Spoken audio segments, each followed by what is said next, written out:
Welcome to the meeting room at Global TV Talk Show, a broadcast service of globalbusinessnews.net. Now, here's your host, Ed Cohen. This is Ed in San Diego, and you're on Global TV Talk Show. And our very special guest today is Dianne Devitt, and she is extremely well known in very senior levels, being an event producer and planner. She's also an adjunct professor at NYU, and she's also an author. Let's welcome Dianne. Hello again. Hi, Ed. Good to be back. How are you? Keeping out of trouble? In my way, yeah, but Joanne thinks differently. Oh, okay. One of those, you know. Yes. Okay. So anyway, you look beautiful today and you. really bright and cheery. And it's a little after 9 a.m. here in the coast, and where you are, it's a little after 11. This is a series called The Communicators. It's an outgrowth of our 20-year-old annual award called Communicator of the Year Awards. I decided that we can't do this once a year. There's so many people and organizations and brands and that deserve to be recognized about being a communicator of an issue. Just look at President Zelensky in Ukraine. Now that's a communicator. But anyway, we're not going to get into that today. We're going to be talking about communicating and creative leadership with Dianne Devitt. She's written a book with others called Called to Lead. Do you happen to have the book in front of you? Here we go. Called to Lead. Now, this is not all your work, but you're an integral part of it. Why don't you tell us some detail about that book, and then we'll go forward. I will. Thank you. Actually, I was very excited to be asked to collaborate on this project. This was last year, and there are 17 other women. So we all contribute. Yeah, we all contribute a different chapter. So my chapter, chapter 5, is on creative leadership, and then there's mindful leadership, virtual leadership, inclusive leadership, diverse D&I leadership. So anybody who reads this actually gets the experience from women who've been in the position globally that can share some experience and wisdom. I got to jump in and ask you something that is somewhat related in my mind anyways, and redirect me if you don't like this question. But there's so many people forming their own shops, their own one person business because of their corporate experience, and they're tired of that, or perhaps they don't need it, and they want to just do what they know how to do and try to find customers. And so there's like a slew of entrepreneurs, many are women, not all, and many of them are doing things connected with advising other women. What do you think of that? Yeah, coaching and consulting and all that. Coaching, right? Yeah. Well, it's interesting, and I'm sure, Ed, you've picked this up through the other shows you've had, because you've had people globally. So you see, with this big, whatever you want to call it, the big transition that we're all going through, is it a big transition, or is it just another transition after as the world evolves? And look, I've basically been independent and entrepreneur for 30 something years. I've worked on my own. Even when I was affiliated with a company, I was sort of franchised, more or less, with my responsibilities. And I've had people come to me with this exact topic. And it's one of those where you don't want to listen. You never want to dissuade someone who has a great idea and a contribution to give from beginning their own journey, right? And I do believe actually that business in the future is going to operate the way people like I have for the last 30 years. Let me give you an example. In the meetings industry, there's a niche called destination management and meetings and events. Well, as an executive producer, when people would say to me, how many people are on your team? I'd say, oh, 200 to 400. That's what's on my team. But how many employees I had full time were about 8 to 10, right? On a given day. That's full time. So, I could not have, and I would not have operated any other way.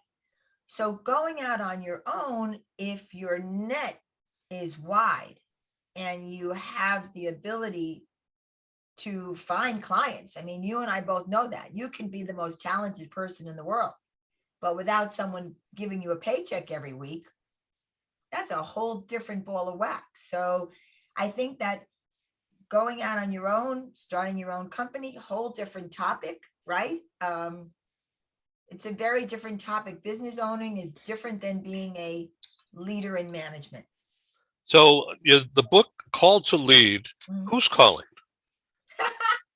I think inside of you, this whole thing is if you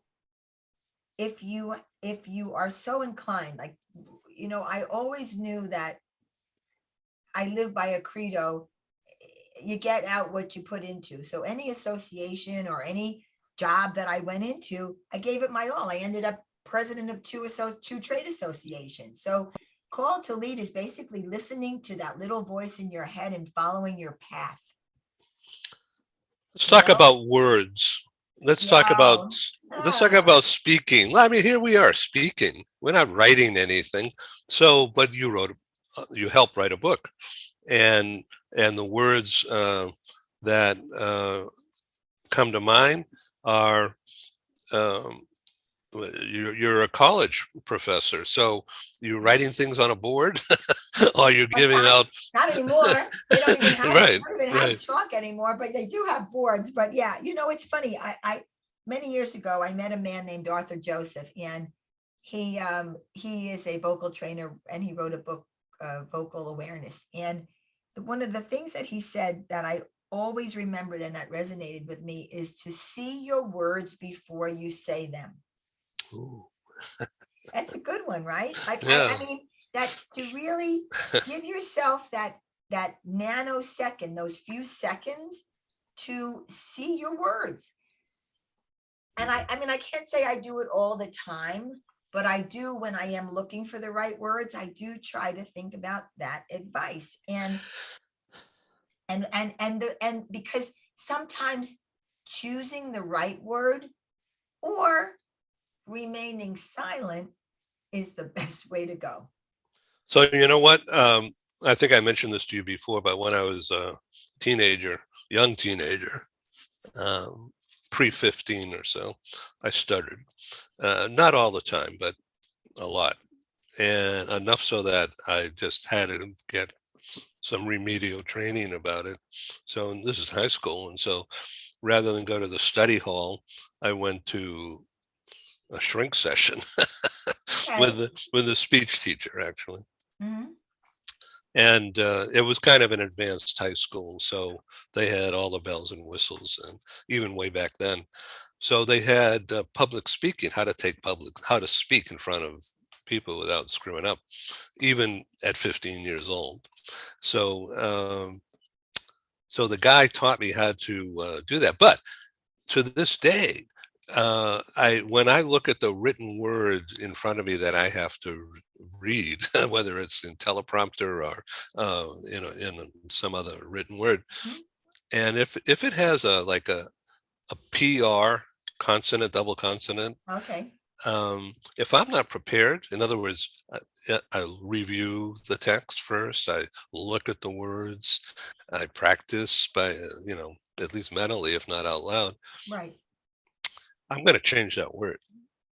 And I'm going to change that word. I wonder, like, and you probably do fine, but because you have that in your mind, it's interesting that you speak about stuttering, because I had a friend who stuttered when he was young, late teens, early 20s, started a band, started singing, stopped stuttering. Because of the music? Ever stuttered. Right. Never ever stuttered when he sang a song, and when he got off of the stage, did not stutter. That was amazing. that was his medicine. Yeah, who knows? Well, I'll tell Who you, knows?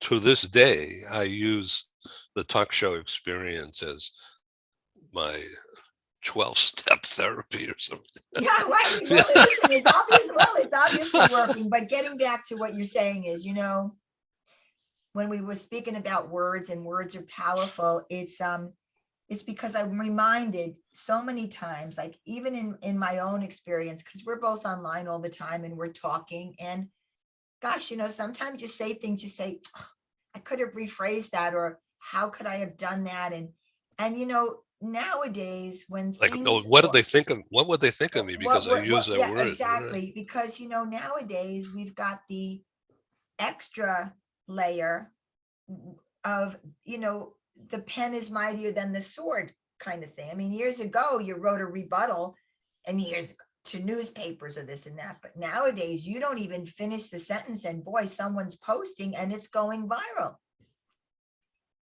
And so, what you say is, it could potentially be out there forever. I know. So It's scary. is the pen mightier than the sword? I still think reading things, I mean, look at all the social media, and when you get good arguments going, on LinkedIn, Facebook. Now, I am not of the belief of using those, for misusing those, I should say. But sometimes, people do say things that make you think, and I do still think that what you read can have an effect on people, blogs, and now it's what we hear, right? It's podcasts, it's so much of these kind of talk shows, it's what we hear affects us because we're into more of a video mentality. So let's talk about the pen is mightier than the sword. Well, it depends who's I use it doing like, it. right, exactly. So this guy, the president of Russia, Putin, he's really a bad person. He's killing people because he wants to, and he's doing it to make an impact. Now, he can't make any impact with a pen. I mean, it's got a mental case. Such He's an actually brilliant in what he's doing, but right, it such is an really, open, really bad. right, an open question. And I'm certainly not a politician, right, or able or know things. But I suppose the one thing with regard to what we're talking about is, as long as people who are affected by actions are communicated to and can voice their own opinions in some way, that I think is the best benefit of what we're talking about, because the people who are guilty as charged, or whoever they are, they don't care half the time. But the other people who are suffering or feeling the rebuttals and the reactions are the ones that need it. And that goes for day-to-day corporate communication, doesn't it, too, Ed? I mean, a lot of people are in the middle of transitions now, and companies, CEOs, they looked at this mass exodus, right? The big, whatever you want to label it. But now it's about getting people back. People want to be with other people, whether they realize it or not. And I know there are 1,000 reasons to work at home. I'm not giving an opinion either or. I'm saying there's a balance. So I call it, rather, just because of the Ukraine people running away, and 500,000 at least, it's been recorded by others, not me, 500,000 Russians have fled the country, have run away just in the last 2 weeks. Right. And apparently Putin's letting them go because he doesn't want more problems. So Well, he's like I letting them say, go. I know I'm certainly not the one qualified, but what I will say this is that eventually things come out, whether it's a written word that's made into a film, or it's a documentary, but at the same time, from a political point of view, I don't think we ever going to know the whole story. I don't think we know the whole story with a lot of things that go on. We can So- just be responsible for ourselves, can't we? We We're can not be going to talk about responsible. the Oscars and all that stuff, except I watched a little bit of it and then I switched to 60 Minutes, which I watch religiously. But CODA, the movie about deaf people. I didn't see the movie yet, and yet I happened to be watching the Oscars when the man, the deaf guy, got up and gave the acceptance speech of winning the award. That was really so powerful and so dynamic. And I don't know, I must not be the only one who's never seen a deaf person communicate and everybody standing up going like this or whatever it is, like that. Clapping. Yes, Yeah, clapping. right. Yes, And how we went like that so many times, and it's the thank you. yes. I mean, Yes. that's the only thing I can remember right now. And isn't that amazing? And that is the one thing I'll say with the Oscars is, well, remember the two moments when things weren't said and were so powerful, and when things were said that had a powerful effect. So it's right there on camera. It's right there on camera. And so people see it and they remember it. They're not sure what it all means, but they remember it. Exactly. And you know what? And that leads me to something I was thinking about in just preparing for today is, I did a lot of work in sensory research, right? And one thing I remember vividly is that we recall 15% of what we hear. So we watch a film, watch a movie, watch a show like the Oscars, whatever it is. If you're sitting watching something for 2 to 3 hours, you're not going to remember it. For most people, I'm generalizing. Some people have the ability, but most of us remember about 15% of what we hear. And so this is why we get repeat reminders. This is why advertising keeps reminding us. This is why we need to hear what are called touch points 8 to 11 times, especially given how overwhelmed we all are with emails and social media and keeping up with it all. Our brains physically cannot comprehend. So we remember 15%, but visually, we recall somewhere between 80-85% or more of what we see. On 60 Minutes last night. Yep. Did you watch it? I did not. Did you record it? I did. So yeah, go back and look near the end of the show. I think it was a segment about the Holocaust. All right. And some of the work that Spielberg has funded and that others have gotten involved too, because it's a big NGO charity thing now.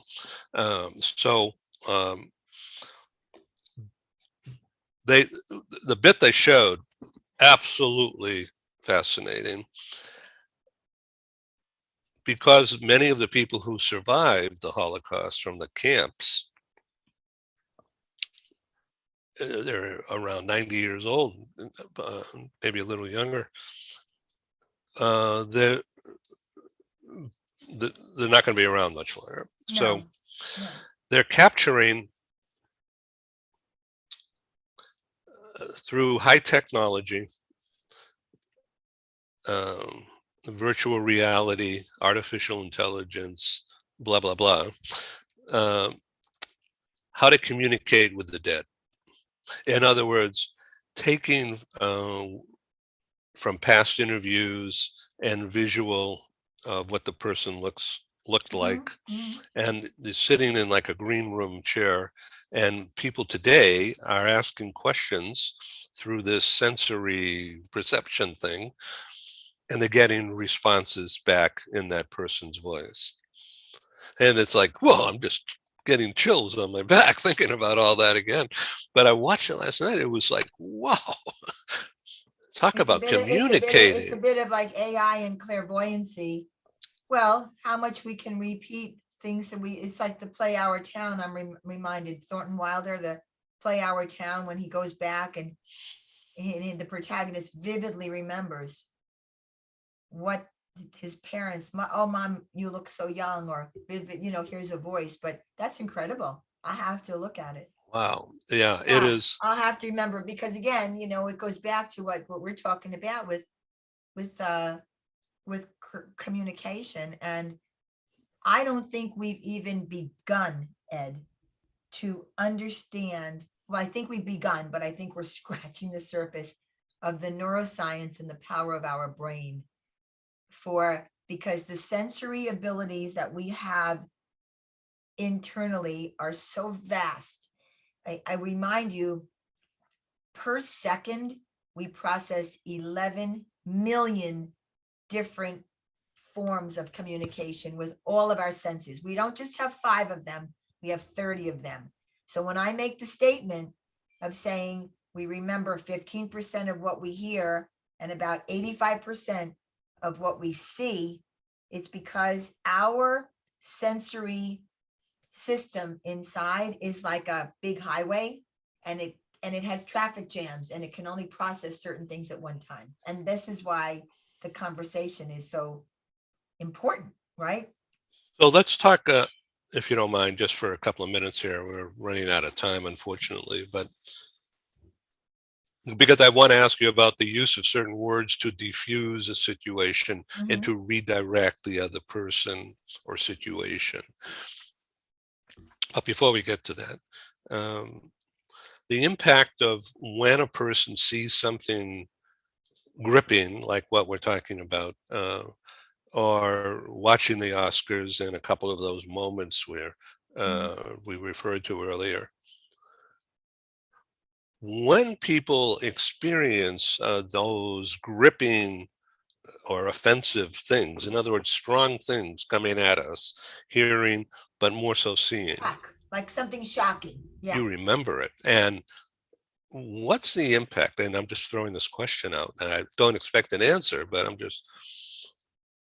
the impact of having, as a person, having a stiff drink in me and all of a sudden seeing something shocking like that, that's going to have a way different impact on me than if I were, say, quiet, serene, not drinking, not eating anything, just sort of sitting, right? Right. Yeah. Yes. And many times, and again, isn't that what people are trained to do, is not respond regardless of what is thrown at them verbally? I mean, that's what politicians, you can't be a politician if you don't have the ability to diffuse what is being said, and secondly, to spin it. So if you ask me how I am, I'm going to talk about, well, my grandmother loved days like this when the sun was out, right? So to your point, let's go back to your point, when people hear something shocking or see something shocking, which is what films and what all communication is based on. We went through this. Remember years ago, women, when they showed their ankle, it was a big deal. Let's fast forward to films in the 60s and 70s. You kind of wish you didn't see all the things you saw on the screen. All right. To me, it was just pornography, but more importantly, just a whole different thing. And then after a while, you get so hardened to it, the shock value doesn't resonate anymore. But to answer your question, there really is a place that those reactions go, those emotional reactions, those trigger points, we call them they're called touch points in advertising. It's how do I touch you, whether it's emotionally, from a sensitivity point of view, like I'm holding a puppy, or I'm like, right? So but they do last with you. They're emotional bits that just stay in your body. They just do. That's a whole different conversation. In a broadcast coming up later in my morning, Mhm. it's part of a series that Mark Colo, Oh, he's been on my show a couple of times, yes. that he and I have developed. And it's called medical TV talk shows. And because he relocated his business of trucking and storage and moving Oh, things, okay. he relocated top scientists, doctors, research scientists, mainly from the East Coast into California. And they brought with them all their research stuff. And we're talking about brain surgeons and stem cells and, I mean, highly technical stuff. Right, right. And so he's maintained relationships with these people, particularly because Mark is currently afflicted with Parkinson's Mhm. and living with it, right?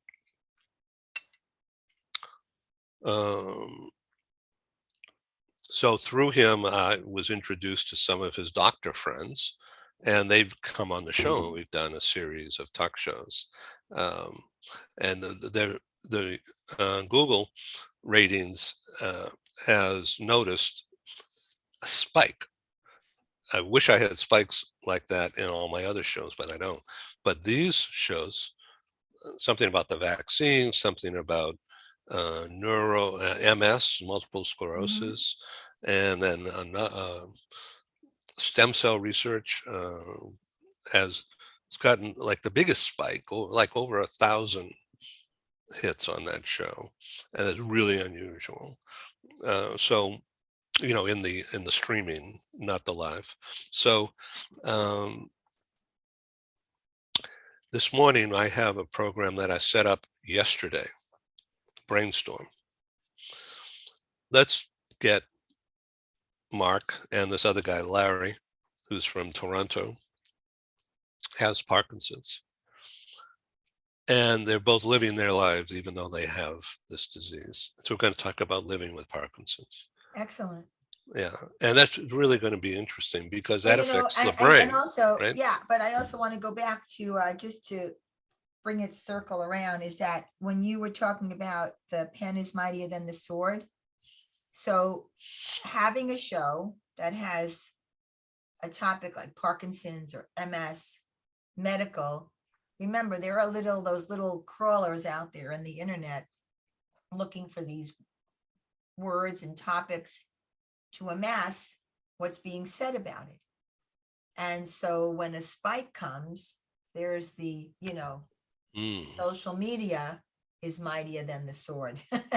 And that's what I meant with it before, is that when you are trending, when you're trending and you're on topic and you're talking about things that can help people, the powers that be, the people who are focusing in these areas, will gather your information. Yeah. So I hope for us with communicating that people, learn a little bit too. So they know to see their words, and they know to take a breath, and they know to, when you ask about diffusing things, we have to count to 10 when something emotionally attacks us. Get pissed off. You And want to well, you spring out, could, right? but again, you got to, what situation are you in? And do I count to 10 and diffuse it and deal with it later? Or do I let my emotions rule my head?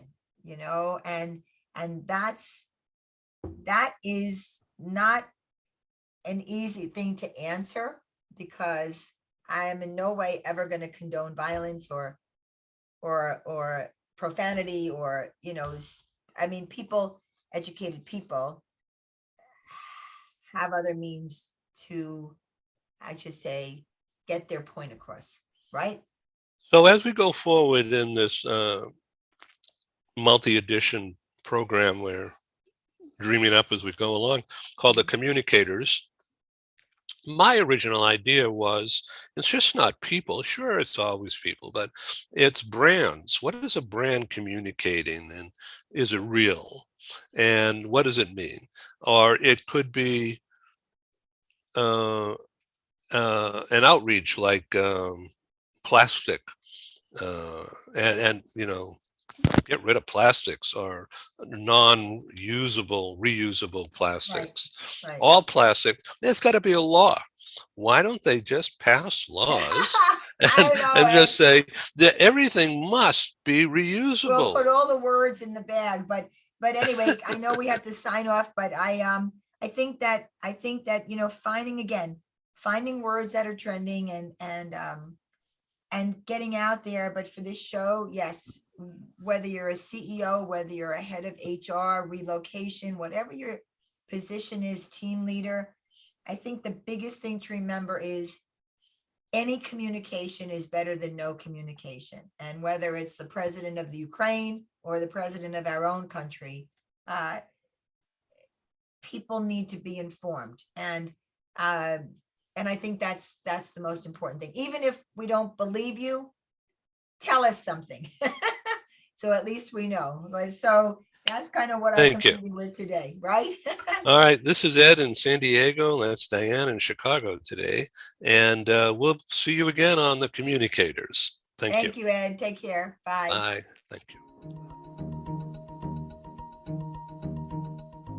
Hi, this is Ed, and I thank you for tuning in to Global TV Talk Show, a unit on globalbusinessnews.net. We broadcast to the world, as you know by now. So I wanted to make sure that you understand that our programs are advertising supported. We're grateful for co-sponsors, advertisers. They have a marketing budget coupled with a strong desire to be associated with our top quality program. And of course, I'm grateful. Thank you. So for the next few minutes, you're going to see some commercials. It's mostly very low key, and our prices are very, very reasonable. Our exposure for the advertisers go 12 months and beyond. Some of our advertisers have been with us since March, April of 2020. And Google Analytics has tracked over 125,000 what they call audience page views, which means you looking at this page, that's a page view. Now, if you happen to go to one of our other shows or to our radio broadcasts or to our newspaper or magazine, those become additional page views as measured by Google Analytics. And so when they say 125,000 since spring of 2020 up through Labor Day, a month ago, that's pretty good numbers. And the past 30 days, Google Analytics has measured just under 6,000 audience page views. And that, according to them, is a 42% increase in audience participation over the month of August. So thank you very much. Well, here's our advertisers, and we'll be back in just a couple of minutes or so, and we'll proceed with this interesting conversation. Thank you. This episode from the meeting room of Global TV Talk Show is brought to you by Porch Light Rental and Destination Services. Reduce your renter lump sum or managed relocation costs.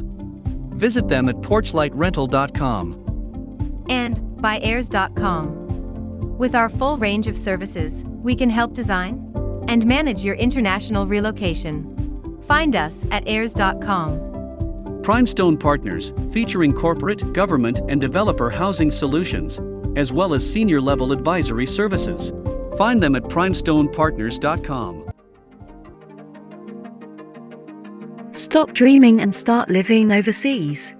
International lifestyle consultant Emily Braun can help you seamlessly transition to your new life in your dream destination. Whether you are a retiree, a digital nomad, or a mobile executive, Emily Braun can make your transition overseas a success. Visit emilybraun.com. CODA is a global group with a worldwide footprint. With 16 agencies in 10 countries, Coutalis offers companies and mobile professionals a unique combination of HR services and options. Find us at coutalis.com. Take your communication skills to the next level. Barbara Bolt of Bolt Global has a passion to make you shine. As our globe expands, effective intercultural communication and presentation is a must. Visit boltglobal.com. We are pleased to welcome Adamo Education as a proud sponsor of Global TV Talk Show. The concept of a microschool is the reimagining of the one-room schoolhouse. My name is Tamara Becker. I'm the president and CEO of Adamo Education. The microschool concept really does not just lend itself to the personalization and the customization of learning, but also the social development and fostering that sense of love for learning. Unlike what we see in traditional brick and mortar schools, we have multiple grade levels in the same learning space. Students can be enriched by the socialization that they get, as well as the academic support from peers. What differentiates Adamo is the fact that we are taking the best pieces of brick and mortar, of digital, and then at-home learning. Students here can come 5 days a week. They can come 4 hours a day. It will really just depend on what is best for the student and for the parent. To enroll, just reach out via phone, text, or email, and we'll have that personalized conversation, and we'll be able to get you all set. Check us out at adamoeducation.org. Become a global player in your field. Cross Culture to Go provides virtual support for your global business and career success. We can help you thrive in 140 plus countries and markets. On the web at crossculturetogo.com. Thank you for joining us in the meeting room at Global TV Talk Show. Have a wonderful day, and stay safe.